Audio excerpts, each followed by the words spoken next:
సమ్మర్కి వచ్చేటప్పటికి మనం రెగ్యులర్గా తీసుకునే ఫుడ్ హ్యాబిట్స్లో కొంచెం చేంజెస్ చేసుకోక తప్పదు. ఎందుకంటే సమ్మర్లో డీహైడ్రేషన్ ప్రాబ్లమ్స్, హెల్త్ ఇష్యూస్ చాలా ఎక్కువగా వస్తూ ఉంటాయి.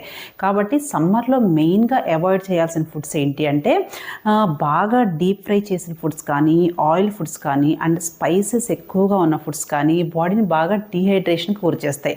సో వీటిని అవాయిడ్ చేయండి. అండ్ ఇంకొకటి ఏంటి అంటే cool drinks.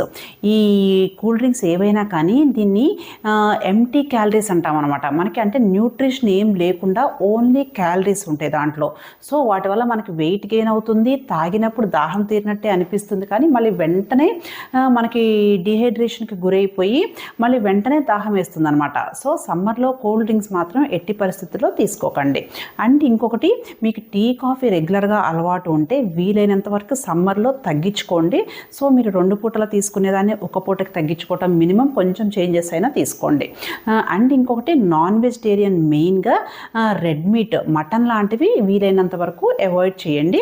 And salted foods, pickles సమ్మర్లో మెయిన్గా అవాయిడ్ చేయండి. అండ్ బాడీకి కూలింగ్ చేసే ఫుడ్స్ లైక్ వాటర్ ఎక్కువగా ఉండే పదార్థాలు, వాటర్ మిలన్ కానీ, కర్బూజా కానీ, కీరా కానీ, అండ్ లిక్విడ్స్కి వస్తే బటర్ మిల్క్ కానీ, కోకోనట్ వాటర్, లెమన్ వాటర్ కానీ, అండ్ పెరుగు ఖచ్చితంగా 2 పూటలు తీసుకోవటము, ఇలాంటి చేంజెస్ చేసుకోండి. ఓకేనా? Thank you.